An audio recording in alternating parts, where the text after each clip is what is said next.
আৰু উজনিত আৰম্ভ হৈছে মিয়াহাটা অভিযান আৰু এই অভিযান সন্দৰ্ভত মুখ্যমন্ত্ৰী ডক্টৰ হিমন্ত বিশ্ব শৰ্মাই এবাৰ গ্ৰীণ সিগনেল প্ৰদান কৰা পৰিলক্ষিত হৈছে।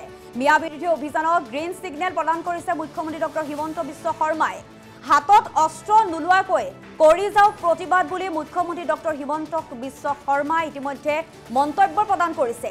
জাতিৰ বৰঘৰত সোমালে প্ৰতিবাদ হ'বই এই মন্তব্য কৰিছে খুদ মুখ্যমন্ত্ৰী ডক্টৰ শৰ্মাই। অসমীয়া শেষ সুযোগ গ্ৰহণ কৰিবলৈ আহ্বান জনাইছে মুখ্যমন্ত্ৰী ডক্টৰ হিমন্ত বিশ্ব শৰ্মাই।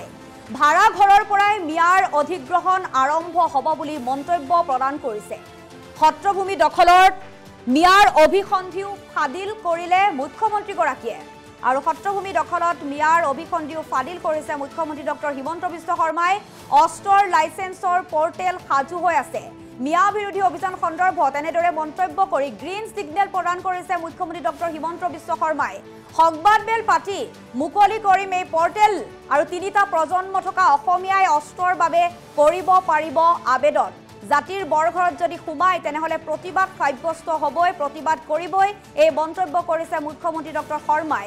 মুখ্যমন্ত্ৰীৰ মন্তব্যৰ পাছতে উজনিৰ দল সংগঠনেও প্ৰতিবাদী কাৰ্যসূচী ৰূপায়ণ কৰা পৰিলক্ষিত হৈছে, যেটো সমগ্ৰ ৰাজ্যৰ সমান্তৰালকৈ এইবাৰ মিয়াহাটা অভিযান 2.0 পূৰ্বতে মিয়াহাটা অভিযানত বিভিন্ন দল সংগঠনে প্ৰতিবাদী কাৰ্যসূচী ৰূপায়ণ কৰাৰ পাছত এইবাৰ যেহেতু বিভিন্ন দল সংগঠনে 12টাকৈ সংগঠনে উজনিৰ পৰা মিয়া খেদা যি অভিযান আৰম্ভ কৰিছে সেই মিয়া বিৰোধী অভিযানক গ্ৰীণ সিগনেল প্ৰদান কৰিছে মুখ্যমন্ত্ৰী ডক্টৰ হিমন্ত বিশ্ব শৰ্মাই যে হাতত অস্ত্ৰ নোলোৱাকৈ প্ৰতিবাদ কৰি যাবলৈ আচলতে মুখ্যমন্ত্ৰীগৰাকীয়ে মন্তব্য প্ৰদান কৰিছে। জাতিৰ বৰঘৰত যদি সোমাই তেনেহলে প্ৰতিবাদ সাব্যস্ত হ'বই এই মন্তব্য প্ৰদান কৰিছে মুখ্যমন্ত্ৰীগৰাকীয়ে। অসমীয়াক শেষ সুযোগ গ্ৰহণ কৰিবলৈ আহ্বান জনাইছে মুখ্যমন্ত্ৰীগৰাকীয়ে। আমাৰ হাতত মুখ্যমন্ত্ৰী ডক্টৰ শৰ্মাৰ ভাষ্য আছে, সেই ভাষ্য আপোনালোকলৈ আগবঢ়াইছো।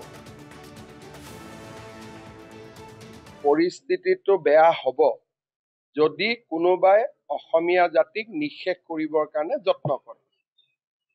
যেতিয়া কোনোবাই যদি জাতিটোৰ বৰ ঘৰত সোমাই যায় তেতিয়াতো মাত কথা মাতিবই মানুহে।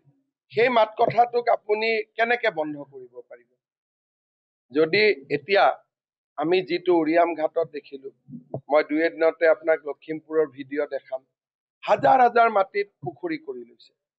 তাত নেকি কতো গৰাখহনীয়াৰ কথা নাই। যদি গৰাখহনীয়া মাটি ভাঙা মানুহ হলেহেঁতেন 1.5 কঠা মাটি ললেহেঁতেন, 2 কঠা মাটি ললেহেঁতেন। গোটেই জাগাত হাজাৰ হাজাৰ পুখুৰী বনাই ব্যৱসায় কৰি আছে।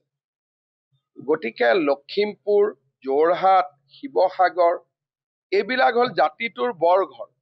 আৰু জাতিটোৰ বৰঘৰত যদি কোনোবাই সোমাই যায় আৰু যদি কোনেও মাত নিদিয়ে এই জাতিটো কোনে উদ্ধাৰ কৰিব? গতিকে আইন হাতত নোলোৱাকৈ মোৰ মতেদি জাতিয়ে সমস্বৰে মাত মাতিব লাগে আৰু ইয়াৰ পিছত আৰু সুযোগ নাহে। খালি আইন হাতত ল'ব নালাগে। আইন হাতত নোলোৱাকৈ জাতিয়ে যিমান পাৰে সিমান আন্দোলন কৰিব লাগে এনেকুৱা ধৰণৰ ঘটনাৰ বিৰুদ্ধে। খালি আইন হাতত ল'ব নালাগে। আইন হাতত লোৱা পুলিচৰ কাম, ন্যায়ালয়ৰ কাম, প্ৰতিবাদ কৰা জাতিৰ কাম। আৰু জাতিয়ে যদি প্ৰতিবাদ নকৰে আইনে কেনেকে শুনিব? গতিকে মইতো কোনো বেয়া ভাবা নাই, খালি নিজে যাব নালাগে। যোৱা কামটো পুলিচৰ। যদি তেওঁলোকে তাতে আছে, ৰাইজে বেয়া পাইছে, দাবী